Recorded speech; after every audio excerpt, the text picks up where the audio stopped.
একবার সরাসরি চলে যাব সঞ্জুর কাছে। দেখো, প্রথম 4 ঘন্টায় অর্থাৎ বেলা 11টা পর্যন্ত রাজ্যের যে 4টি লোকসভা কেন্দ্রে ভোট হচ্ছে, সেই লোকসভা কেন্দ্রের ভোটের যা হার আমি যদি দেখি, যে সব মিলিয়ে ভোট পড়েছে প্রায় 32.82%। অর্থাৎ বেলা 11টা পর্যন্ত রাজ্যের 4টি লোকসভা কেন্দ্রে ভোট পড়েছে 32.82%। মালদা উত্তর কেন্দ্রে 31.73%, মালদা দক্ষিণে 33.09%, জঙ্গিপুরে 33.81% এবং মুর্শিদাবাদে 32.72% ভোট পড়েছে। এটা গেল হচ্ছে বেলা 11টা পর্যন্ত ভোটের শতাংশের হার রাজ্যের যে 4টি কেন্দ্রে ভোট হচ্ছে, সেই 4টি কেন্দ্রে। আরেকটা জিনিস বলে রাখি যে অভিযোগের বহর কি আছে।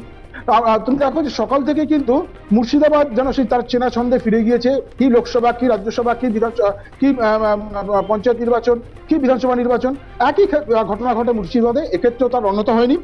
আজকে এখনো পর্যন্ত মুর্শিদাবাদ থেকে যে অভিযোগ এসছে, সেটা যদি দেখা যায়, NGRS বা ন্যাশনাল গ্রিভান্স রিড্রেসাল সিস্টেমের মাধ্যমে মুর্শিদাবাদে অভিযোগ জমা পড়েছে 72টি। সি ভিজিল অ্যাপ, যেটা কমিশনের অন্য একটি মাধ্যম, সেই সি ভিজিল অ্যাপে মুর্শিদাবাদে অভিযোগ জমা পড়েছে 25টি। এবং সিএমএস পোর্টাল, এই সিএমএস পোর্টালে সবচেয়ে বেশি অভিযোগ জমা পড়ে। সেই সিএমএস পোর্টালের মধ্যে মুর্শিদাবাদে অভিযোগ জমা পড়েছে 158টি। সব মিলিয়ে মোট অভিযোগ জমা পড়েছে 298। তার মধ্যে মুর্শিদাবাদে এত জমা পড়েছে, এই সিএমএস পোর্টালে যে অভিযোগ জমা পড়েছে তার অধিকাংশ বলবো কেন, প্রায় সবটাই সিপিএম এবং কংগ্রেসের বলা যেতে পারে। কারণ সিপিএম এখানে এই 158টি অভিযোগের মধ্যে সিপিএম জমা করেছে 134টি অভিযোগ এবং কংগ্রেস জমা করেছে 17টি অভিযোগ। বিজেপি এবং তৃণমূল মাত্র 6টা করে অভিযোগ জমা দিয়েছে। এইটা গেল মুর্শিদাবাদের যা আজকে সারাদিনের এখনো পর্যন্ত যা চিত্র।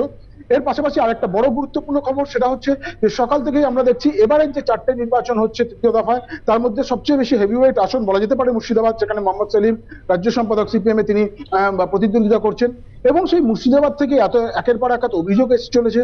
এবং ইতিমধ্যে কেন্দ্রীয় নির্বাচন কমিশন এই মুর্শিদাবাদ কেন্দ্রটিকে কেন্দ্র করে কিন্তু রাজ্যের নির্বাচনী আধিকারিকের দপ্তর থেকে রিপোর্ট তলব করেছেন।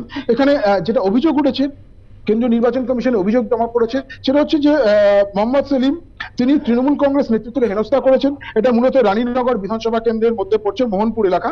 সেখানে হঠাৎ একটি বুথে চলে যান, তৃণমূল কংগ্রেসের যারা কর্মী সমর্থক ছিলেন তাদেরকে হেনস্থা করেন, এমন প্রায় অভিযোগ জাতীয় নির্বাচন কমিশনের কাছে জমা করে তৃণমূল কংগ্রেস। এবং সেই পরিপ্রেক্ষিতে জাতীয় নির্বাচন কমিশনের পক্ষ থেকে প্রথমে সিইও দপ্তর এবং তারপরে জেলা ডিইওর কাছ থেকে অ্যাকশন টেকেন রিপোর্ট তলব করা হয়েছে যে ঠিক কি ঘটেছে, মোহাম্মদ সেলিম তিনি কি অন্যায় করেছেন, কি দোষ করেছেন, কেন তার বিরুদ্ধে এরকম অভিযোগ জমা পড়েছে, কি ঘটনা ঘটেছে, তার বিস্তারিত রিপোর্ট তলব করা হয়েছে জাতীয় নির্বাচন কমিশনের পক্ষ থেকে।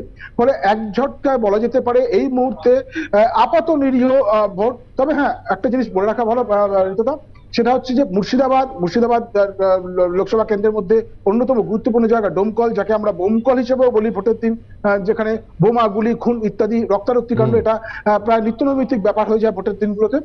সেটা কিন্তু এখানে এখনো পর্যন্ত এত অভিযোগ জমা পড়লেও কোনো বোমা পড়া, গুলি চলা বা খুন হওয়া বা রক্তপাতের ছবি অবশ্যই আমি এই সময়কার অবস্থা বলবো। আশা করবো যে সারাদিনে যেন এই ধরনের ঘটনার খবর আমাদেরকে দর্শকদের দিতে না হয়। অবশ্যই ঠিক থাকুক। ডোমকলের ব্যাপারটা কিন্তু খুবই সদর্থক।